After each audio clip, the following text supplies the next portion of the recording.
Good morning, everyone.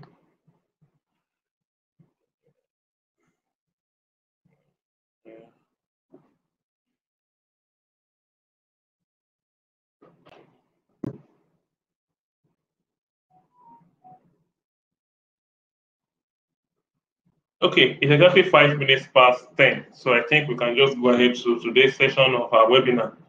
I am glad once again that we have this opportunity to talk, deliberate, educate ourselves with respect to how to improve our practice, how to improve, especially with respect to retail pharmacy business and major healthcare providers here in Nigeria, SMEs. And today I have here with me two able men, big professionals in the field that I will introduce shortly. But before I go on, I would like to welcome everybody that has joined us online today. Currently, I can see Blessing, I get Blessing, Macron, Pius, 3 RxAll. So while we wait for, maybe I'll just give like 5 minutes or 4 minutes for people to join in before we go ahead. So we'll be starting by 10 minutes past 10 a.m. to allow people to join the webinar before we go straight into our activities for today. Today we'll be reviewing challenges retail pharmacies actually face, particularly in Lagos, and the benefits of having the role that tech companies actually play with respect to managing these major challenges that we face in retail practice in Lagos. So in the next 4 minutes, we will start full-fledged.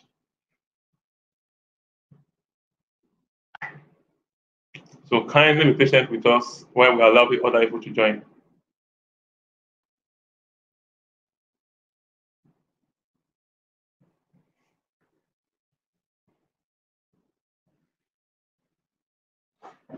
And please feel free to use the chat room. If you can't hear me for any reason, or if the pictures are gone, you can just drop a chat for me to note so that we can quickly make some amendment or corrections here. And happy World Pharmacist Day. That was yesterday. So as many of us all know, we are joining Helbus. No hands are doing it.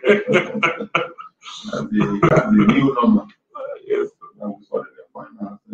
Exactly. New ways of doing things.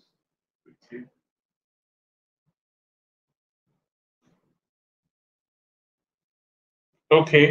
Adegbenga, joining from Abeokuta, you are welcome. Blessing, I think from Lagos, Makun from Abeokuta, Pius from Ibadan. I think we have two people from Abeokuta joining us today.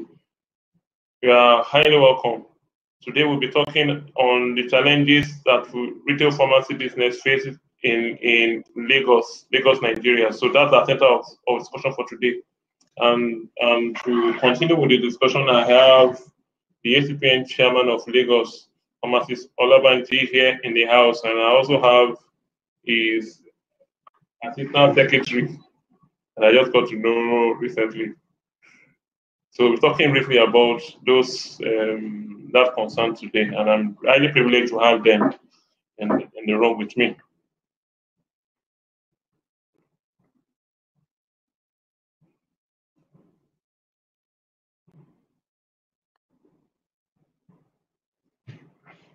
Please, if you can't hear us, please just indicate by dropping a message on the chat box. We'll be able to respond to you and try to quickly fix it. But if you are hearing, please just give me feedback too. As you are hearing us, let's have feedback so that we can just go ahead with the meeting for today. Okay. I'm assuming that everybody's hearing, so I think we can just start. So thank you once again. Today is another edition of our monthly webinar, and today we'll be talking about business in Lagos. I know we've had a series of discussions to date. So today the topic we'll be talking about is challenges of running a retail pharmacy business in Lagos and how tech companies can actually help. And in joining me today, I have the chairman of ACPN in Lagos, Pharmacist Olabanji, Obideyi. You are highly welcome. Thank you. I'm happy to be here. Okay. Happy World Pharmacist Day. Deleted World Pharmacist Day. Let's keep on transforming the global health. Now with that team, and I'm sure we're going to cover a lot of ground in actually improving the care of the people that we serve. Thank you. Okay, and thank you very much once again for Olabanji.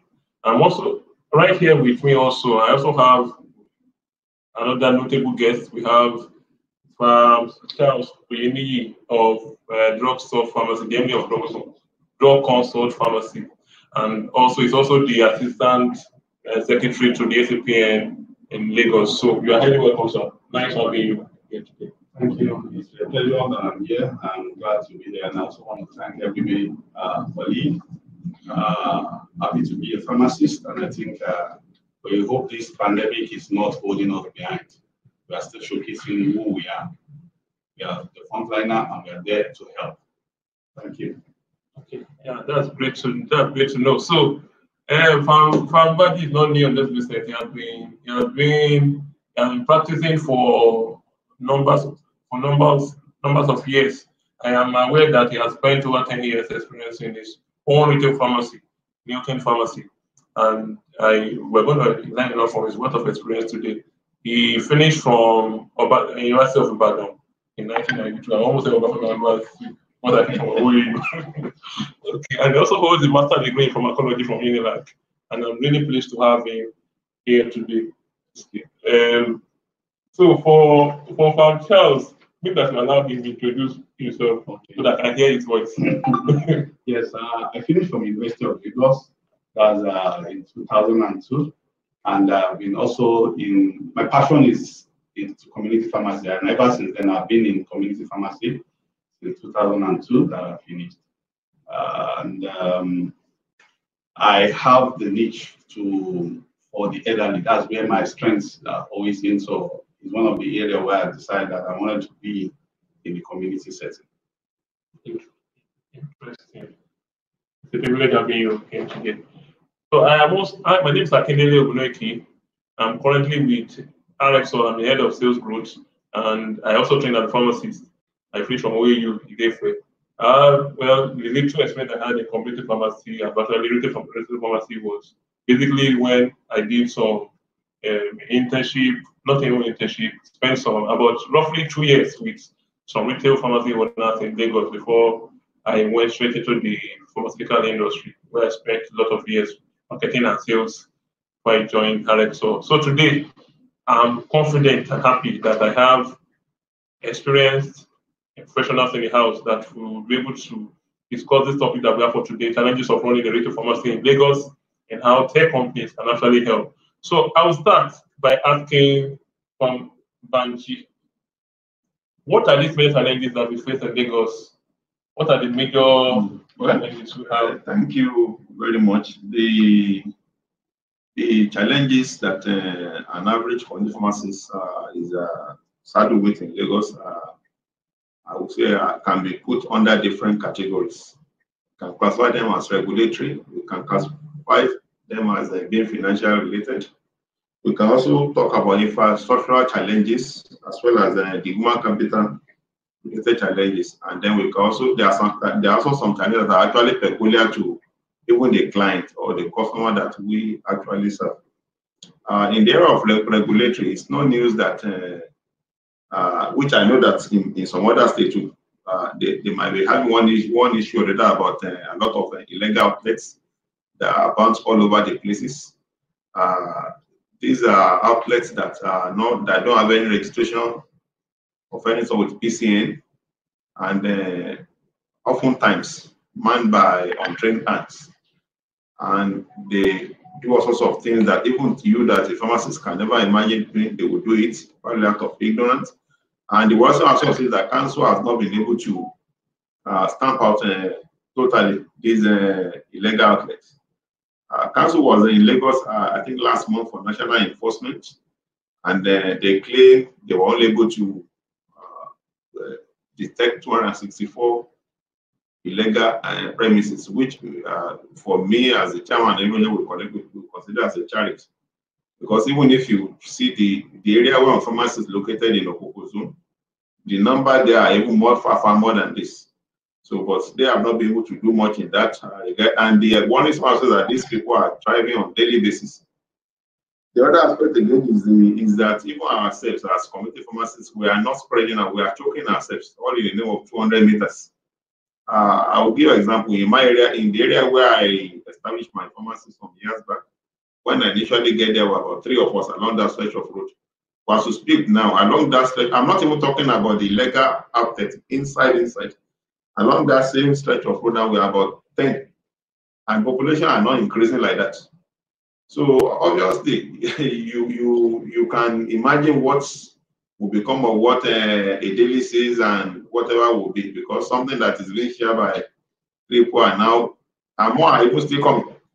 So yes, 200-meter provision is there, but we should endeavor to spread out and discover new grants. Not that you see a place viable for someone, then next thing you go there, and then you now start engaging in unhealthy rivalry, throwing away professionalism.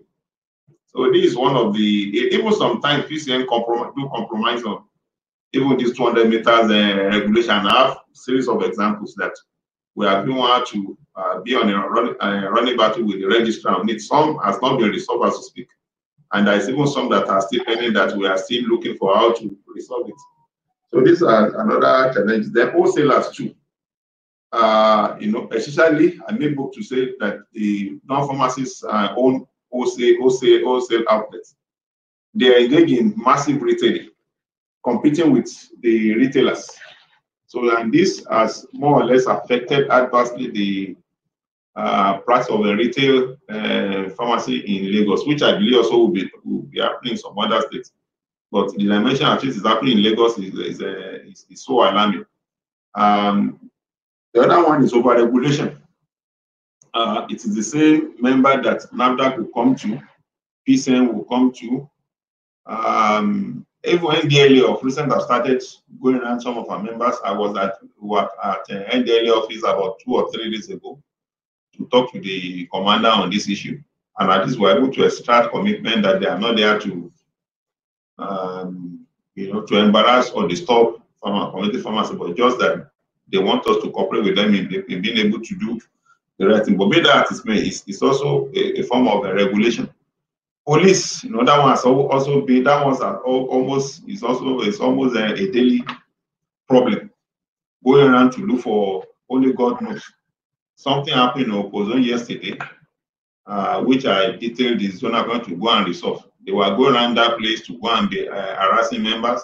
To the start of even carrying the sharp box that were given to us by Integrity for the issue of for these family planning services that we are trained to do in Lagos. So everybody is on your neck. Federal Competition and Consumer Protection Agency is a new one that is trying to make an inroad into regulation of pharmacy, but which of course we are going to tackle very well in Lagos. And I won't say more on this, but just to let you know that there are a lot of everybody's trying to regulate you and all this, and most of these regulatory functions are overlapping. Really, is what maybe 1 or 2 years can actually carry out, but everybody feel that you are making all the money, and just to come there and also have a bite of the cake.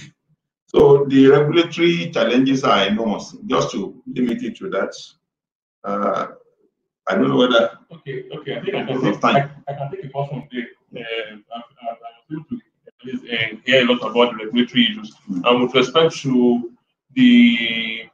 how the regulatory bodies have been handling the regulatory so far, the ease of entry into the business, into retail pharmacy business in Nigeria, and having people that are not supposed to be there, even managing or people are not professionals, yes, getting registered locations and practicing in a way that is probably not even ethical.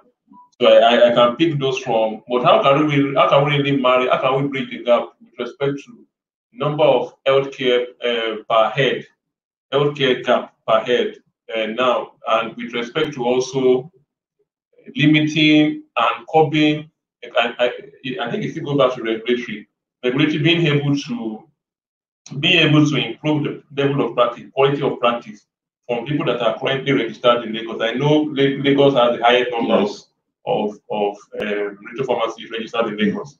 So how can the PCN, how can the regulatory body actually improve on the quality of the service at those ends and ensure that, yes, even though if we have this number of pharmacies that are currently existing, the level of practice actually improves and better? Yes, there is no two way to increase the spread of the regulatory activity they are doing. When I was chatting with you a while ago, I told you, for example, in Lagos, we have about 7 inspection zones, and which is supposed to be covering different. Now, Lagos is divided into 7 zones, and the inspectors are assigned to different zones to be able to go out and see what is happening there. Well, how much can they do? When in actual fact, PCN is not, yes, they have a lot of problems, logistic problems, and what I will even call the attitudinal problem of their customers. But the logistic problems I'm talking about in terms of vehicles to be able to do these things. As we speak, before PCN and ACPN came into their side of PCN, we had just only one bus that those zones are going to. So that means they have to take their time to wait for that bus to be arrived before they can go and do that registration. In essence, a place that is visited today might not be visited until the next 3-6 months. So, and the worst part of it is that the people, these charlatans, they have this information. So what they do oftentimes is they will have calculated, okay, patient will only come maybe 2 times in a year, and make provision for whatever fine they're going to give them to pay. So that once they come, they pay that fine, they go back to do what they are doing. The only way to go about it is if we can be doing constant visitation into all these zones.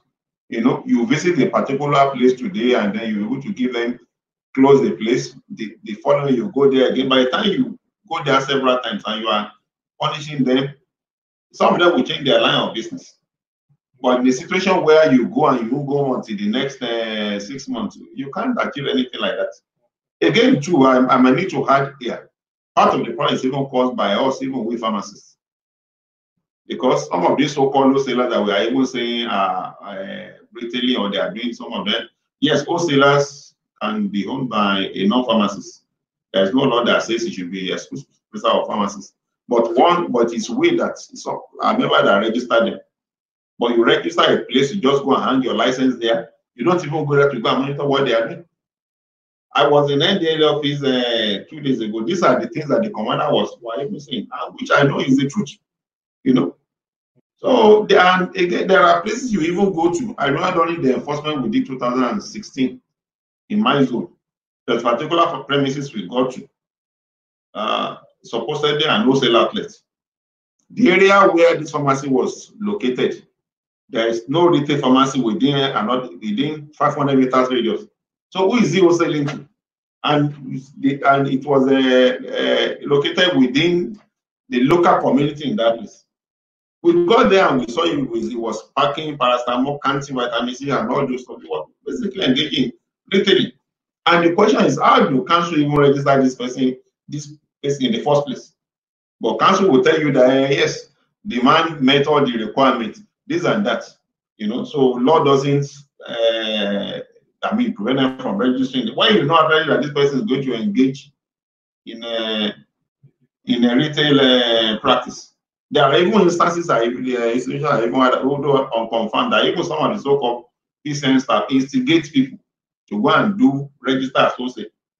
I know there was a time in Lagos when, because they know that retail is basically for pharmacies, so they encourage wholesale non-pharmacists to register as wholesale so they can practice retail. At least I've had it several times, though I've not really confirmed it. In any case, how do we even confirm they won't own up to it? But we know this is happening. So these are some of the challenges until council can be able to do all this, the problem will still be there. I think I will ask right now too, because I know there are several other challenges that retail pharmacy actually experience in Lagos? Why is Lagos peculiar? What is different about Lagos? Well, like rightly, like Chairman has spoken, and there are still some couple of challenges which I also want to add. Like you said, in Lagos, there is no way we want to run a community pharmacy effectively that power will not be one of the challenges that you are going to talk about. Because even if you want to deploy tech, you will need the power. Even if you want to be visible, you will need the power. And we all know in running a business in here, have to be burning the diesel or buying petrol is also one of the challenges. Another area of challenging can also be in terms of personnel, staff. Almost every staff that want to work with you, they are all after money. If you want to have a pharmacist that want to work with that doesn't even know much, that doesn't want to even wait to learn, but he wants to hand that money. Even the non-pharmacy staff too, it's either they are looking at it that Oga has this stock, so that means he needs to pay me more. He doesn't want to know whether it's a loan facility or whether it's a credit facility. So they don't want to wait for delayed gratification. They want instant one, immediate. So likewise, our own colleagues too that want to work with you, they are not ready to, what am I putting into the business? That I'm coming into this business because it's my service that will bring in the sales, but they want to just that I want the pay at the end of the month, whether we make sales or not, or whether I'm putting an input or not, doesn't matter. That is the sales I want. Other couple of challenges could also be in terms of drug procurement. Every customer, you want to get drug, you want to get it at the right place, and where you want to get at the right place, where there is a right storage facility and all those things, it's also going to come with a cost. But that customers that want to buy drugs from you does not want you to add any inch of cost, which one of the things my chairman has also said, we are having influx of people coming in. Everybody's thinking that, oh, we are making the money. Even everybody that has money wants to join the retail business, but they don't want to put the professionalism into it. They don't want to put what's supposed to be in place, but they are just saying that, oh, because people must use drug. And that's why everybody wants to come in and want to sell at any price, not even undermining whether is this business, can I pay the bill of my running my generator and also pay the staff that wants this high-end money and the utility bills that are coming in there. So these are all challenges that comes in, especially here in Lagos. You are seeing almost every available 200 meters you want to see, everybody wants to open up the space, but they are not ready to do what is right in the business. And if you need to procure, you want to procure at the right place, where you know that the storage is also okay, but you rather see some people don't mind going to open market where there is no, the storage facility is not there and they are ready to sell at any price. But are we sure we are getting the right drug? Because it's not about the price now, it's about the services that we are rendering. And many of our people doesn't want to know about that. At one time, we have tried to discourage that buy from a accredited pharmacy-owned wholesaler. But where will you see our members? No, they are looking for where we will be able to get this. That's why we are also talking about the price control.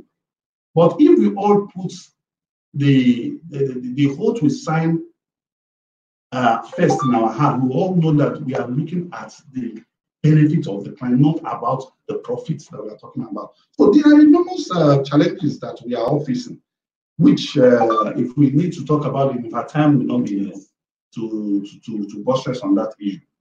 Interesting. I pick from your point, you talked about power, you talked about manpower, about the human capital aspect of it, where we have people not being patient enough to allow the business grow. You also talk about drug procurement.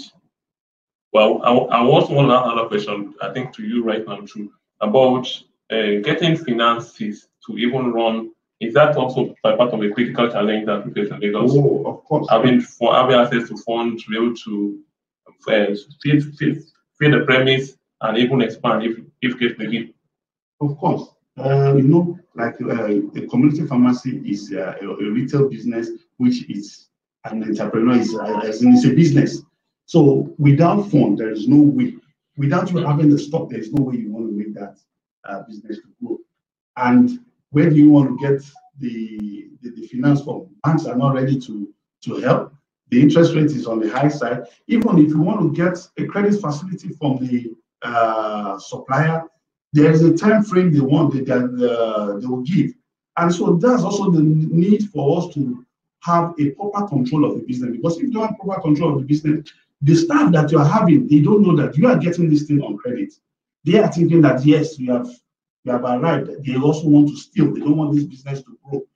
You understand? And at the end of the day, you'll be finding out, where am I having the issue that I can't able to pay my supplier at the end of the day? And also, when you are either overstocking, that your money is sitting on the shelf in there, that you can't able to know the reason. So there are a lot of things that retail business is actually detailed. If you're not ready to detail and know where the problem is, you might not get it right. So in terms of finance, it's a lot. The only place that maybe some of us that are in the business for a while myself, we are having a little bit leverage is if you have a good relationship with your supplier, you're able to get some credit facility for some probably couple of weeks or thereabouts. So which is the only factor. But in terms of government, we've not really been having that support like that, because of the interest rate they're taking. For example, if you need to get a facility from the bank, and at what markup do you want to put on that business if they're giving you over at 25% interest rate, and you also have a running cost on that business. So you need to also weigh all those pros and cons. But the best it could have been for us is, yes, the credit facility you might be getting from suppliers, if all our members too are also doing the needful to make sure that the business can run. And for you to be able to get to that level, you also need to study, know what your location is, what drug you need. So because if drugs are also sitting down the business, that's the supplier's money that is sitting, and they need their money. So that's also where the thing is. Interesting. I would like the next question from Banji right now, because we have talked about the popularity of Lagos, and now let us look at the people in Lagos. Look at how to manage. Is there any peculiar way? Is there any need to adapt to managing the client and the customer? Because we are now in a age where people are more informed. They have read about all the medication even before coming to you.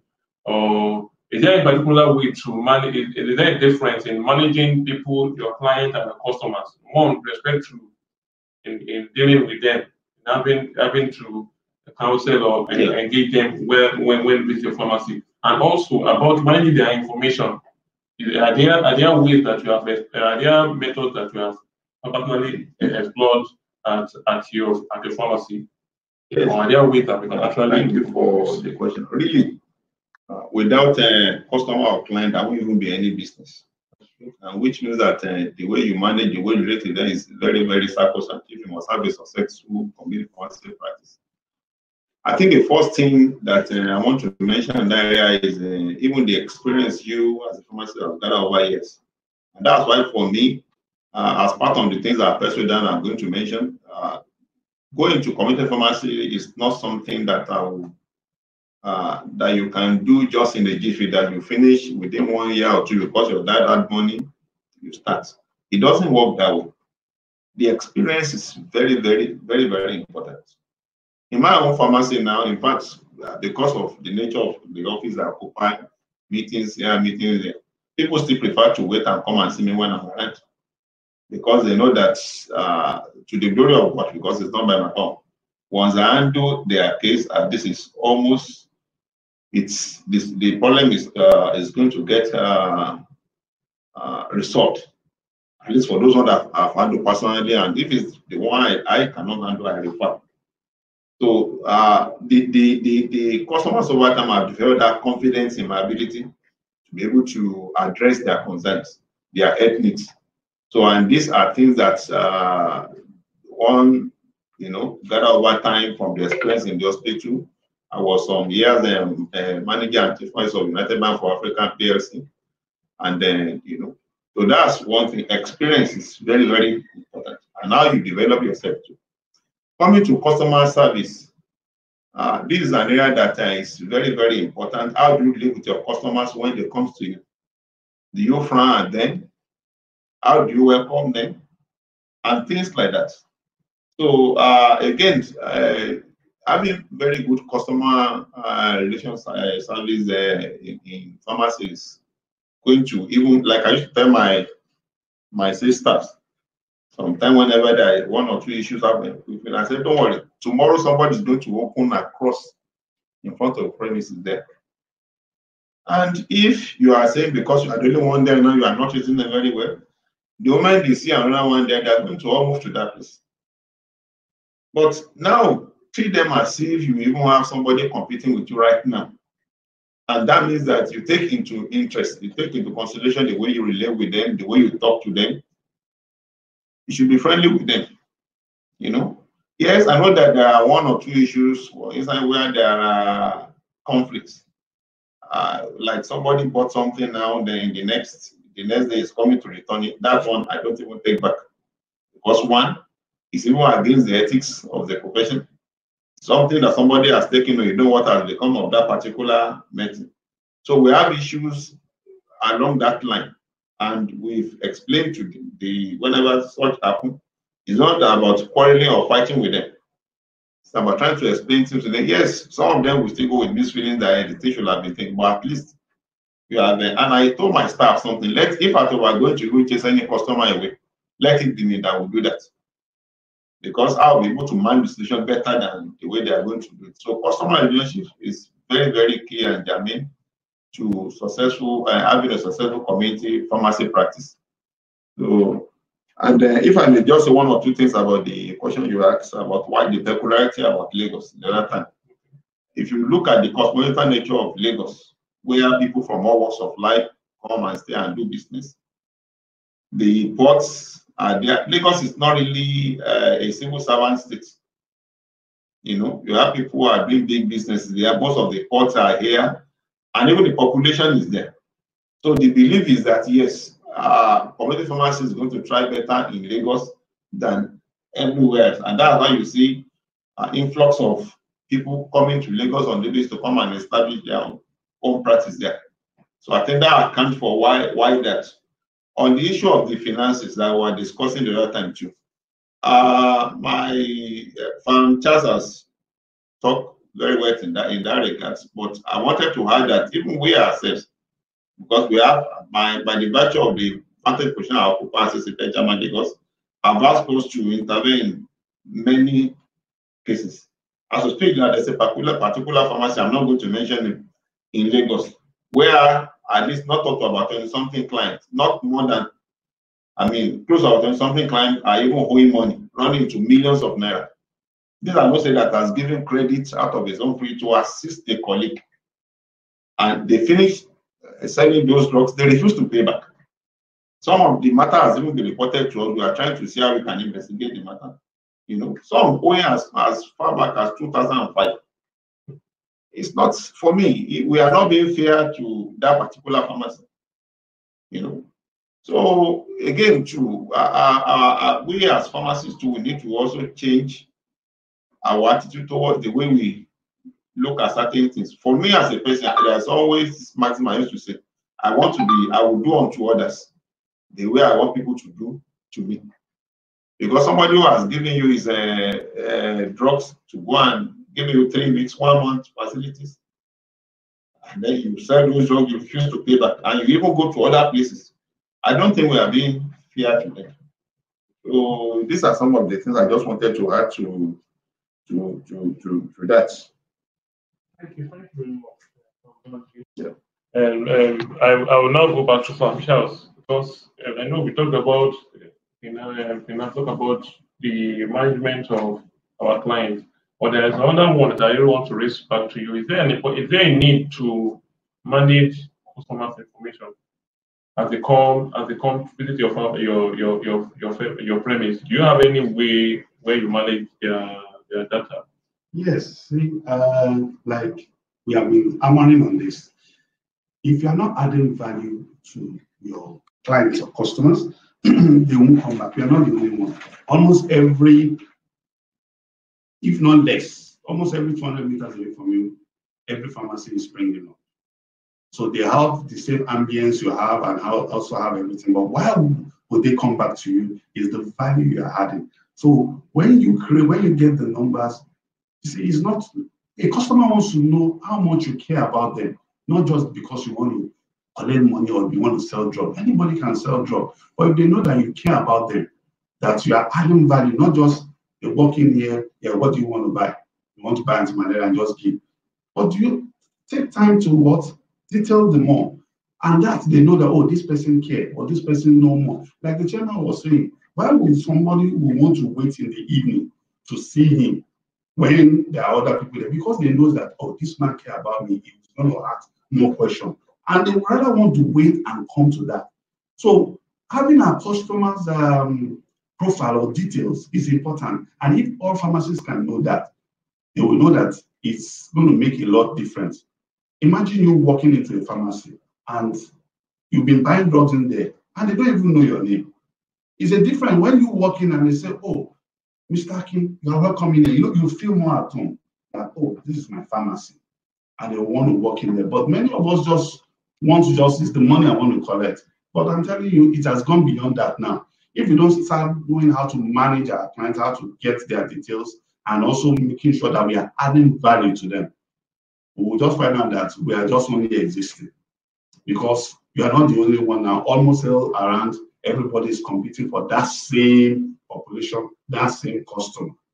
But you can see somebody will leave his work on the island and will wait till when he gets home on the mainland to buy the drug. It's not that he can't buy the drug on the island, but because you know that that place close to me here, they are my pharmacy, they know me well, and they're adding value to me. So that is one of the things that can make us to retain or to be able to sustain ourselves in the practice. Thank you very much. Before I leave you, I want to ask a personal question. When you started your retail pharmacy business then, what are the challenges, simple ones that probably you experienced that we've not talked about?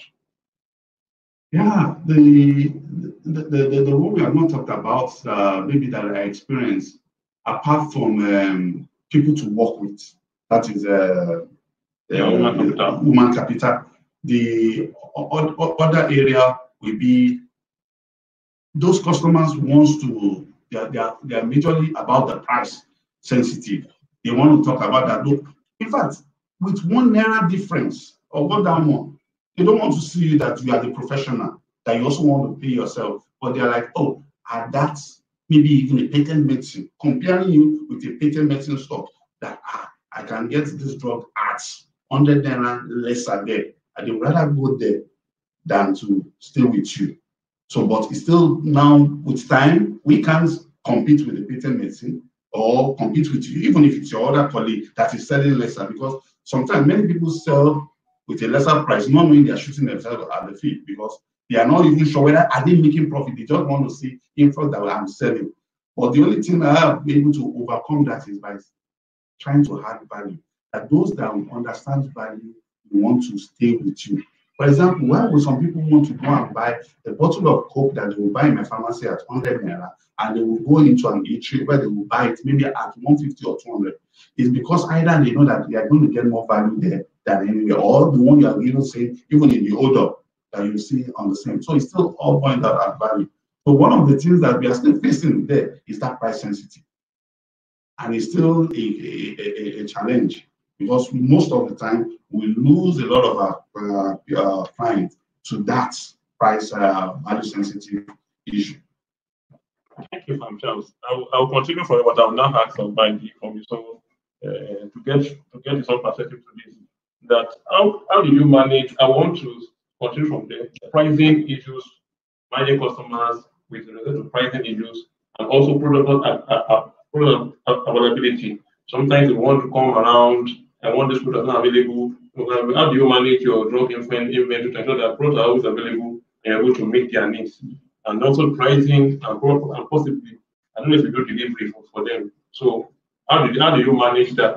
Thank you for that question. Yes, I equally experienced the same challenge when I started. But through massive education of the clients, at least, and like I said, getting them to believe in the service you are rendering. In a way, price has played little or no role over time going forward. For example, I like my cold chain items.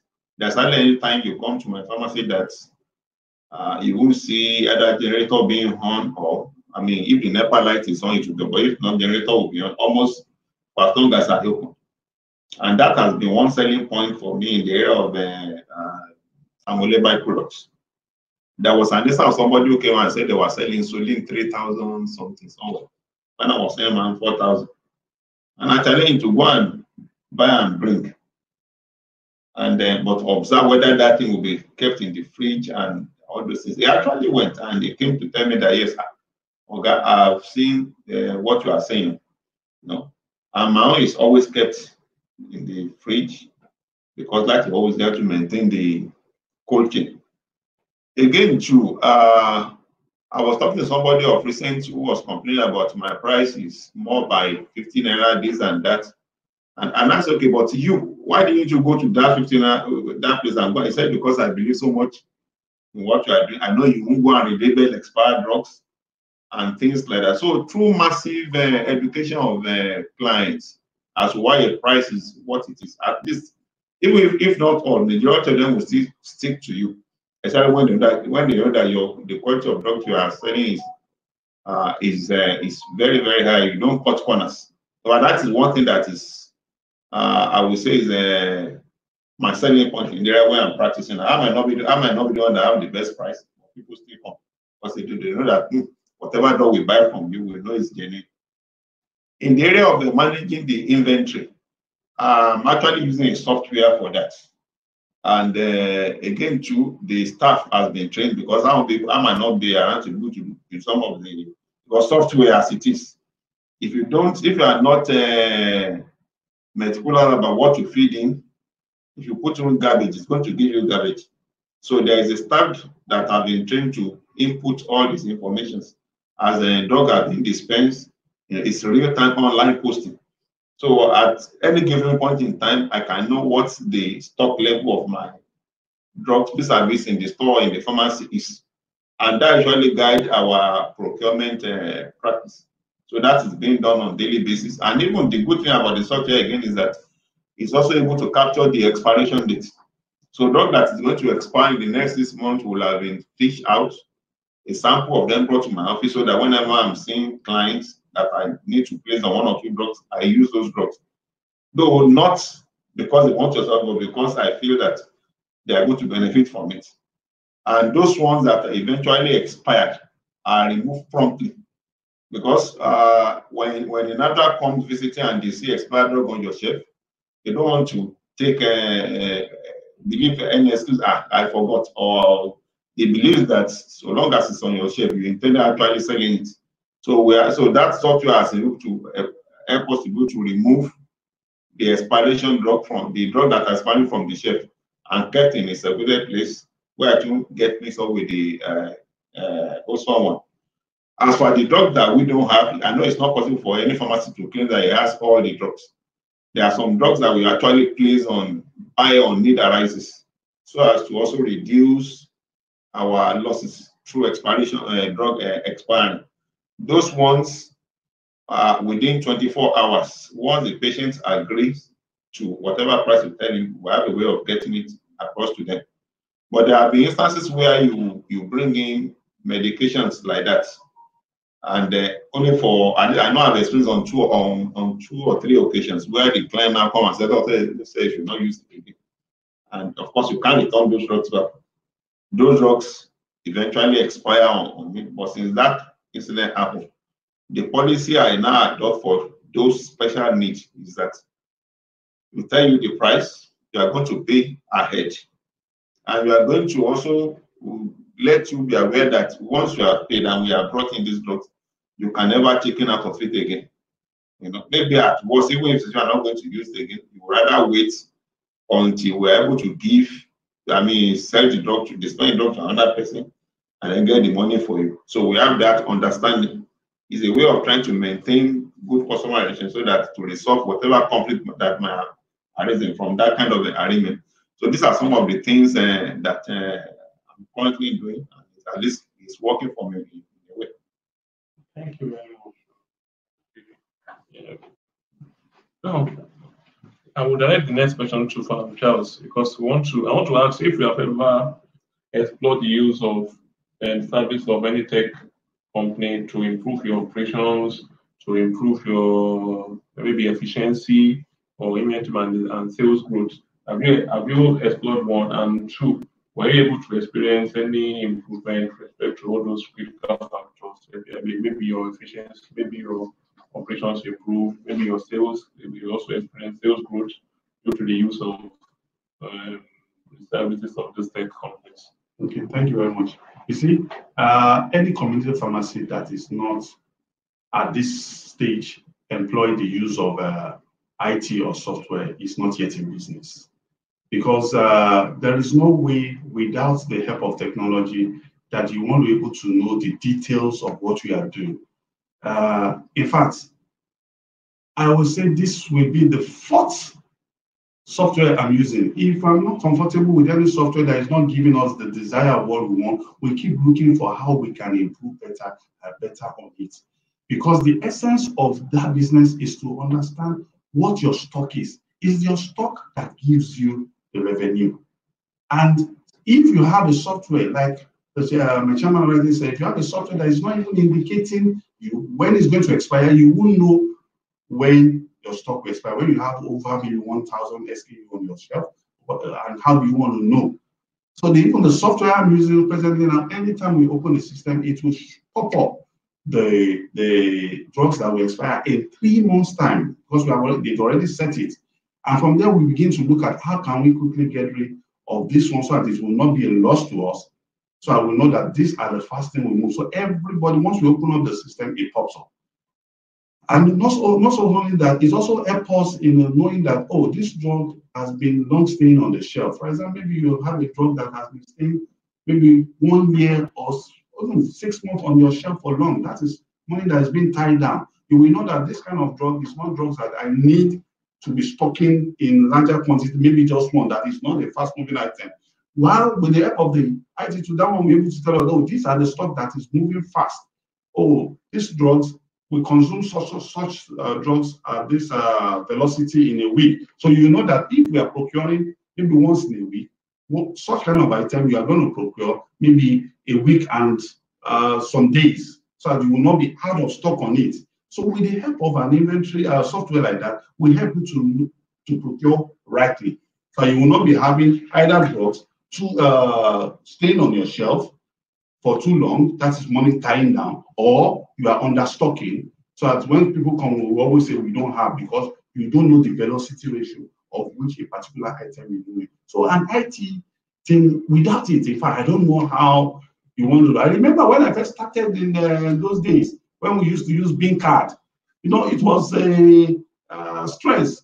And you can't cover everything. But with the software, you can at once even know that, oh, which is my fast moving item, or which drug is this. So it's without an IT one, I don't think you can really get it right. So it's a key thing. It's one of the first things. If you want to start a retail business, without it, you are not yet in business. Okay, maybe I should take the time to reiterate those points that you mentioned. It improves cash flow when you have an idea of the shifting demand.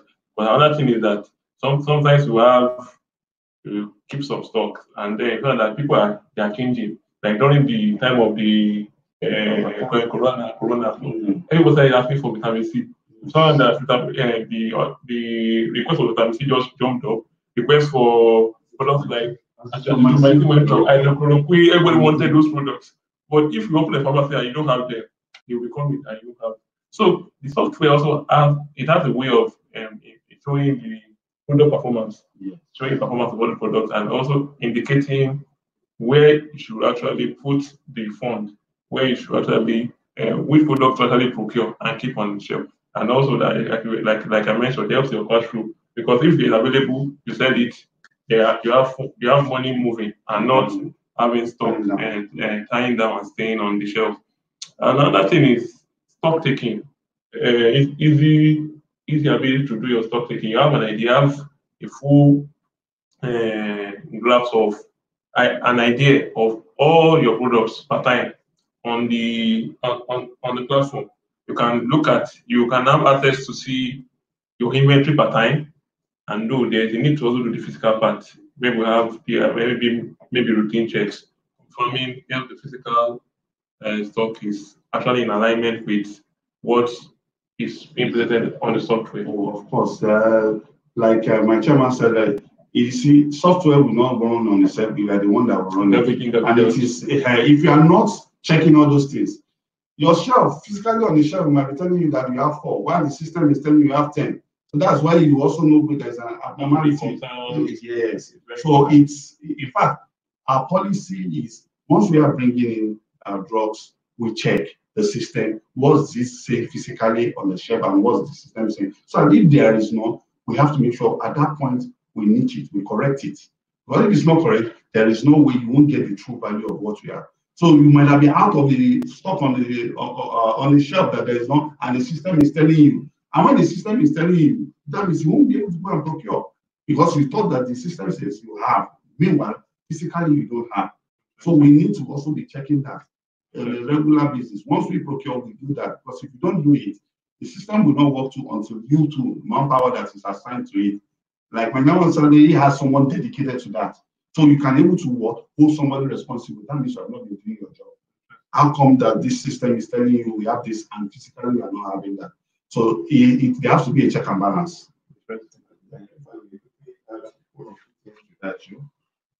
Yes, use of software is very, very good. But beyond that, that's why I said to do a successful retail pharmacy, you need to be knowledgeable. It's not even about the pharmacy alone, even about the business. There are some indices that you can even check based on what your software is giving about this product that will be able to make an informed decision. You talk about a drug that is actually sitting on shelf for 6 months, 1 year. There are certain, you can talk about the rate of movement, the rate of achieving those things. You can get how much you sold within a specific period of time, maybe 6 months, and then find the rate at which they move. That will make you able to make an informed decision. ROI is another one. What's your return on your investment on a particular class of drugs, and things like that.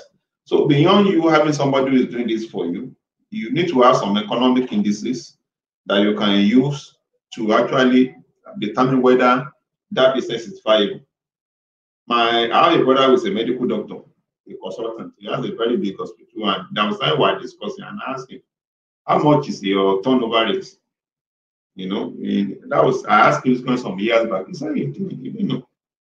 But just know that money was coming. If money is coming, it doesn't mean the business is healthy.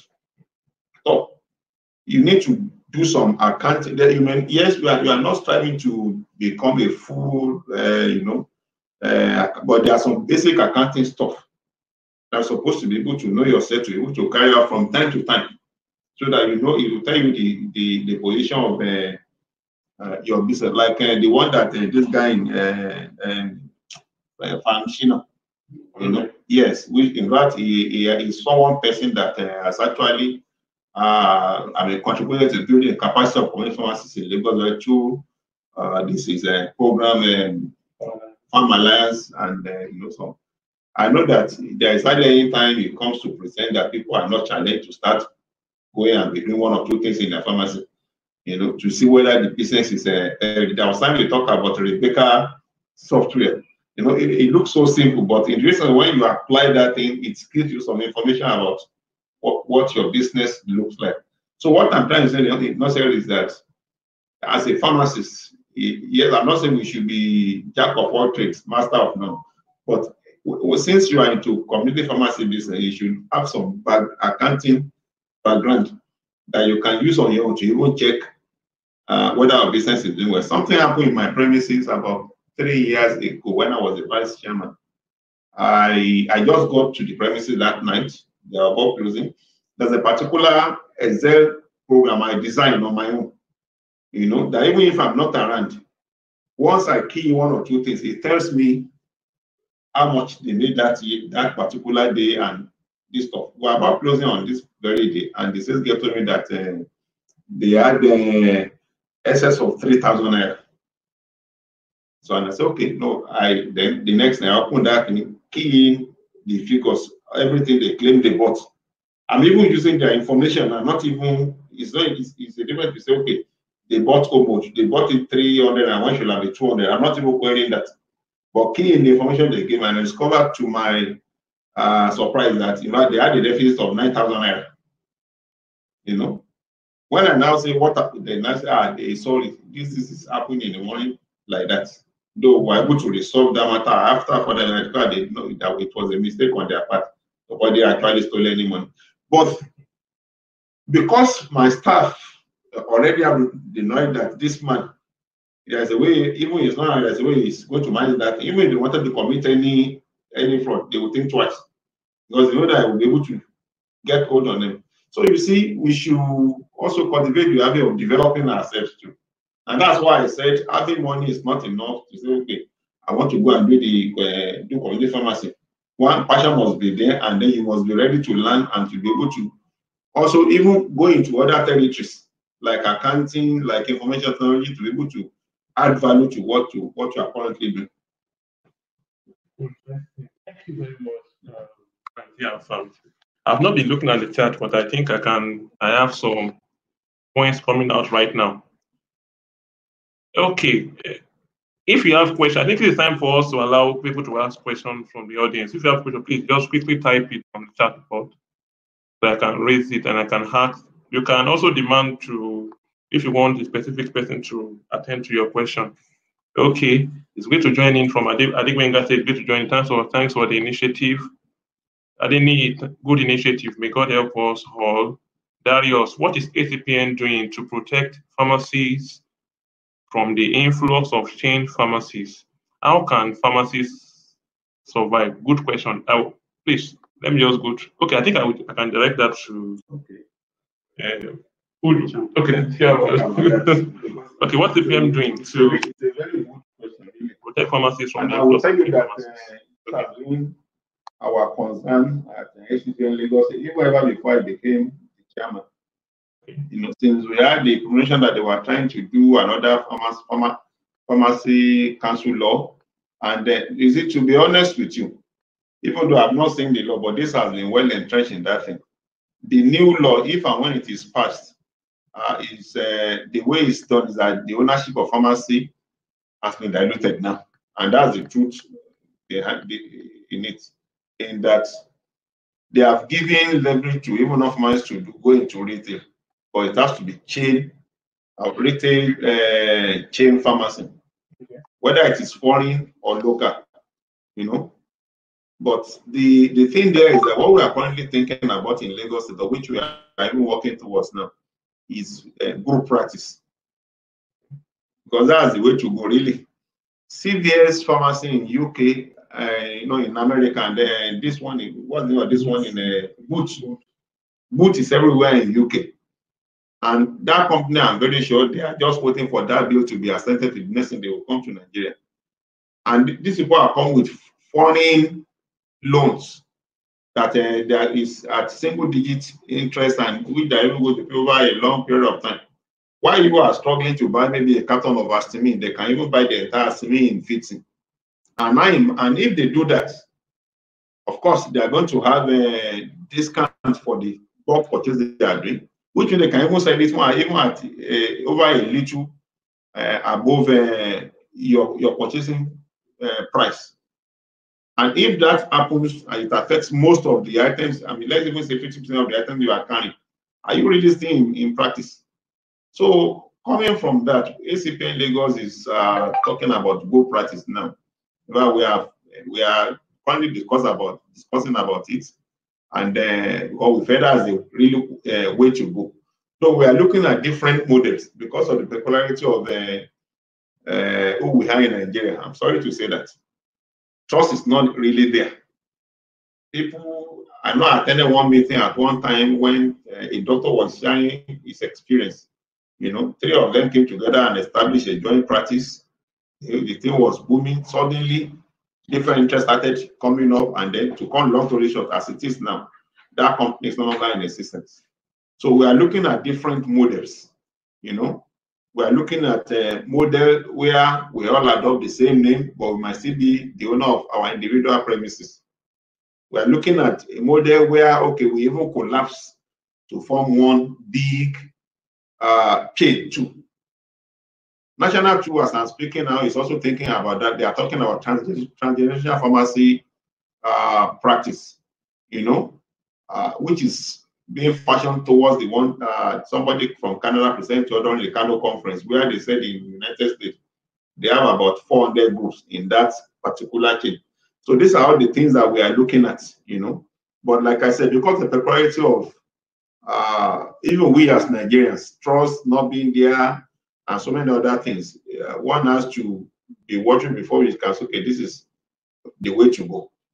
On how ACPN or pharmacy is protecting the interest of a pharmacy, well, I don't know exactly what you mean there, but if what I'm going to talk about, what I do know, that one of the things we have done, especially as ACPNs is we came on board in Lagos, is that our members' interests have been protected and is taken as being sacrosanct. In that, once you are doing it, because from there have been a lot of issues, you know, from local government, from police, and from other. Okay, just to say that at least we are doing something along that line too, you know. But again, too, members must practically before we can say protect their interests adequately. Thank you very much, sir. Let me see if I can still respond to some other questions that we have here. Okay, maybe let me also talk briefly about what we do. I think I've not talked about RxAll, but I represent RxAll, and I've heard a lot of points today that our product can actually also, in a way, solve. As a company, we're a former IT company, and we've been known basically for our frontline product, which is the RX scanner, which is actually good for authenticating pharmaceutical products. It helps to check if it is actually genuine or actually fake. So it helps. It works with an app on iOS and also on Android phones. It does it in 20 seconds. So we have that on ground. And recently we've also launched RX Delivered, which is an online platform that actually enables retail pharmacy owners, private hospitals, people that are involved in buying pharmaceutical products to buy products online, and they get it delivered to them at the convenience of their either hospital or pharmacy, as the case may be. So people can order products online and get authenticated products, genuine medicines, not fake medicines, get it delivered to them wherever they are. So we have that on ground. I also understand that I know one key factor, one big challenge we also talked about today is finance, having access to funds to support the business. And we also provide that as well for retail pharmacies that are starting up, for people that are already existing. They can access just a special loan. It will not come in form of cash, but they can buy products on RX Delivered and have access to pay over a period of maximum of 30 days. So they can pick products that can run for the month, pick products online, once registered with us, fill the necessary requirements, fill the forms, get products delivered to you. You sell within that particular period. 21 days we give, a 9 days period of adding up to 30 days. Once payment is made, you can run cycle all over again. So we have that also ongoing for retail pharmacy business in Nigeria, which I think is also ideal to support business growth, retail pharmacy growth in Lagos. And we also have this interesting POS to our RX Deliver. I saw somebody mentioned that. I think that came from Darius. Someone said I use RX or POS, and it's very good. Thank you very much for that. That's a good feedback to us, and I'm happy about that feedback. So we also have that one too that also helps to do inventory management, and just like what Rafael said today, it provides a lot of info, analytics about the product performance, analytics about products about to expire, and all that. So we have that as well. So if anybody's interested, you can easily reach out to us, and we get that sorted. There are a lot of comments here that I've not been reading since. I'm trying to catch up with them before we close. We'll be closing in the next 5-10 minutes. We're supposed to run for 1 hour. I think we have already spent over that 1 hour. So Good customer key point. That's from Darius. Key point from Marco, from Elia or Rachel. Environment, facilities, quality of the product really matter. Quality of the product. I think talking about the environment of the pharmacy, facilities, quality of the product really matters. Well, I'm not sure I got the point. Oyeniyi Adegbolagun said, what are community pharmacies doing about full participation in some supplements that are involved in networking? Maybe I should put this to myself now. What are community pharmacies doing about full participation in some supplements that are involved in networking? This is because we need to diversify in order to make more income. I think it's talking about. Well, I think if I may understand this question, maybe it's talking about all those MLL, multi-level marketing, yeah, like all exactly. and all that. Exactly. Anyway, in our practice, it's our customers that actually matters to us, not about what we want to gain as a reward. MLL is just another stream of income, but at the end of the day, too, we should look at what actually matters to the customer. If it's going to be of a benefit for the customer, that if I'm taking this, the customer gets the results and gets value for the money being spent, fine, it's okay. But if we're only just looking at what we as the pharmacy wants to gain in the multi-level marketing, not at the benefit of the customer, that's I won't rather encourage, because at the end of the day, it's going to backfire back on you. If the customer did not get value for it, and he's like, this thing is way too expensive, that they just label that place, their drug is just too expensive. And at the end of the day, it's a short-term gain we are looking at. We should look at the long-term gain in the respect of that. In multi-level marketing, is just another stream of income. But at the end of the day, remember, our goal is we are community pharmacies.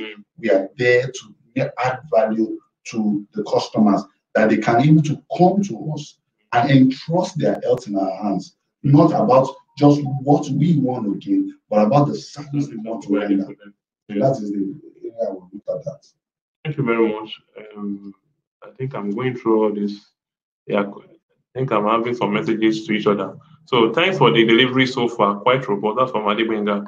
Do you think the law that prevents pharmacies in other lines of the professional practice, like the academia or hospitals, from operating in the community is not outdated? Okay, I think I will allow maybe 1 minute. Yes.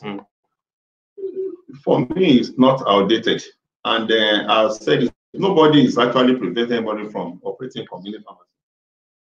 What you are expected, for example, when I started I was working in hospital then, but I didn't superintend the pharmacy. It was registered by another pharmacist who was actually working there. So if you as an academic pharmacist or hospital or industry, you wanted to be interested in having your own community pharmacy, all you need to do is to get a supervisor to register that place and be working there. So, but we have never at any time said that nobody, so long as you're a pharmacist, yes, it's even better for you to do it than non-pharmacists go into it. But just that, so long as you are still working in another sector, you can also pretend that pharmacy for ease of management, and because when you are in your university giving lecture, you won't know what is going on in that place. And I think even to even pay way for the entrance into that now, council has they are even talking about satellite pharmacy now.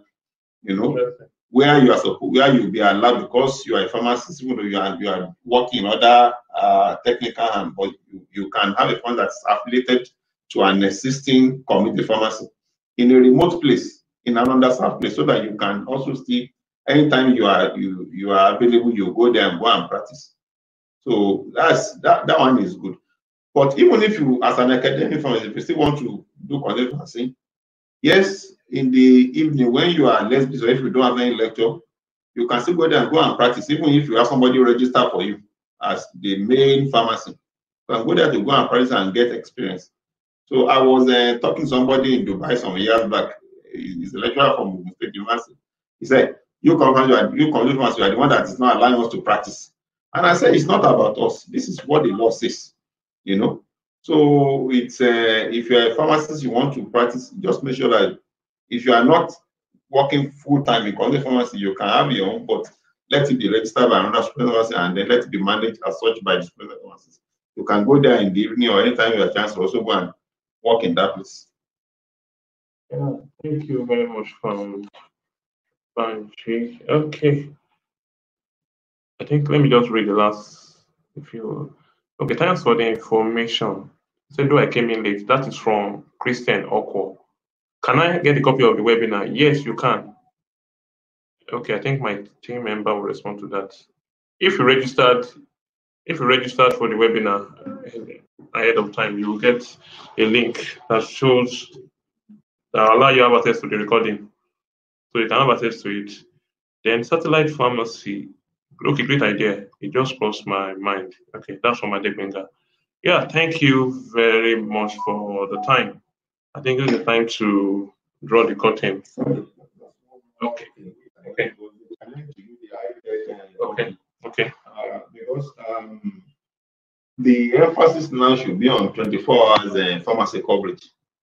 You know, which is, I know some already doing it, but not as well as it's supposed to be. But through Healthtech, you know, we can bring out the concept, what is happening in all those developed countries like UK, US, where they're talking about robotic dispensing of medications, you know. Though I know that the infrastructure is No. Those ones are there to just bridge the gap, especially when the pharmacist is closed. You can make it available so that at least people who have need for medications that can still have access to it. Though somebody might want to clear out that the infrastructures that we currently have may not support that, because for that to work, really you need good quality electricity that is going to be available 24/7, really. But I think this is area we should be thinking, you know, we should be thinking along that line, even if it's not going to materialize now, but maybe in future. And I'm sure it's going to also help increase the, you know, the service that we are rendering, you know, to our community. So, thank you very much. Any last word from Charles before we draw today? Yes, my last word that I'll just say is that if we have not been practicing the right thing by embracing the technology, this is the way forward. And if you have it and you just have it as a dummy, you are not being using it, I think you should have a change of heart. I was with a colleague, yes, because she's in a very good location, close to an hospital. Yes, there is a fast sales, but they were not using they didn't embrace the use of technology. And I was saying, why are you not using software? He said, we won't be able to attend to customer faster that way. And by that, we want to fast. I said, but do you know that you are losing money? He said, no, at least they always record it down. I just laughed. So a lot of people are still practicing that, having that mindset. Technology has gone beyond that. You can't be as busy as Walmart or busy as all those big stores that embraces it. It's the way forward. So it's high time that if we want to really practice the business and do it right, we should embrace technology. Thank you very much, Charles. Any last thought from before we... what I would just rather say is that we are honorable men. I was told there is no, I'm told there is no ladies in the north, all of us. But please let us try and practice ethically. You know, but that is like with my being the chairman of ACPN, I have seen so many things. There are things that some of our members are doing that you even they ask me whether this person actually passed through the 4 words of the university. You know, so please let us practice ethically. We know that yes, the heat is on from different agencies. They want to do, but the question what I've been telling my member is this. If you do what you're supposed to do, even let him assume somebody comes into your pharmacy is not supposed to come and regulate you. If he doesn't find anything, he will carry his bag and packages and leave. But by the time you are not doing the right thing, you give room for people to be pointing, accusing finger at you and even at the leadership. Then it's going to questioning whether we are really honorable men. So please, I want to appeal to you, my colleagues, as much as I know that in Nigeria, doing the right thing might be difficult, but let's move against all and try and make sure that we do what is right, so that at least we'll be able to defend that professional calling that me and you are into. So, and also give quality service to our customers, our clients. Thank you.